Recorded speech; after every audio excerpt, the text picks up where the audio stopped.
a prevalent method of using the law and law enforcement as a weapon by abusers and criminals is to trigger you in ways that the law doesn't recognize, or it's even invisible to others. They know something, a word or a gesture that triggers you, an action that nobody else knows about.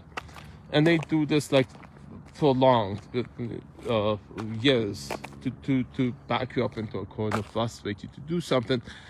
And so when you get frustrated and you act out, lash out, hopefully that's their hope, that you do take some physical action, like actually a physical assault, out of frustration, hit or something, say something that the law recognizes, and then they have you in handcuffs, or they threaten to sue you or blackmail, use that to blackmail you. And then so as leverage, so they can use that to, get policy. If they do that to like city officials, politicians, they can use that leverage to blackmail you to prevent reporting or to alter policy in their favor, give them their house for the gang.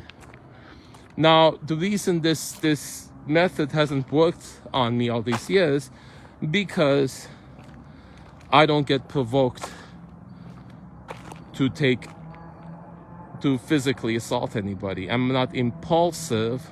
I'm not reactive. I'm not violent. I'm not vengeful. Don't try to insult anybody. So they can't, I don't go out disrespecting anybody. I don't say vile words, derogatory language. All I do is speak the truth. I articulate the truth honestly and accurately. I don't keep it inside me. That's why I'm been able to survive.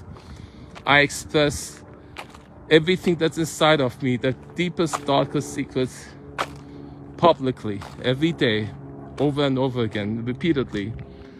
And that's what pisses people off, you see. That's why all the effort to prevent the reporting effort. The city council member at the dog park, administrator, all the effort, all the reasons she's given why she doesn't want corruption in the city reported to the city council. It's all listed there as for any psychologist or sociologist wanting to study why, this concept that the whole,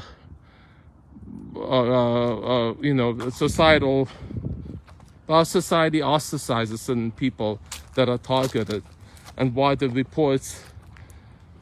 they're targeted intentionally so that the reports aren't heard because of the stigmas they have. So there it is. Because I'm articulate and I voice my innermost thoughts accurately and honestly, and it's all recorded here in these videos on Facebook and YouTube, on Vimeo, whole bunch of them. And what you're seeing is just the tip of the iceberg. There's so much more that is not public, but it's there. Then I speak on behalf of all the people on whom that scam has worked. All of them who are either incarcerated, or they've been blackmailed, or have died. I'm sorry to say, all the mass shooters, because they were so frustrated no one was listening to them, have gone out and perpetrated that crime. And it is documented. I learned right at Pierce College, Professor Chadwick Snow in social psychology, how all mass shooters did what they did, Columbine, all of them, because they were ostracized, they weren't listened to. And Biden says, "Oh, I condemn that attack, and I spend more money on mental health." Mental health, they won't even listen to you. They'll just say there's nothing we can do repeatedly, and refuse to listen because they're scared of lawsuit abuse. Lawsuit abuse is used to prevent the communication of abuse that uses lawsuit abuse, right? They they threaten to sue you by like falling in your house or that you're reporting. A lot of people say, oh, but why are you doing this? You could sue you defamation. The abuser will threaten to sue you for defamation. And this latest video that I uploaded, caregivers, mandated reporters are forced to sign a non-disclosure agreement, threaten to be sued because they're reporting that special needs child is abused the whole life to prevent him from becoming self-dependent, self-sufficient, so that they can get money from the regional center. The abusers do a lot of very, very litigious. They're suers. They always threaten to sue. They blackmail, frame. And so this is my story. I'm Zeke Matevosian. This is my message to America and to the world.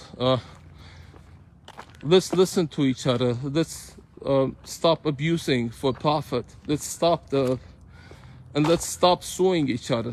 Make suing illegal. We can solve our issues by just looking at stuff, thinking for ourselves, not restrict ourselves, not feel guilt and shame about our sexuality, which is one reason perpetrators have power over you.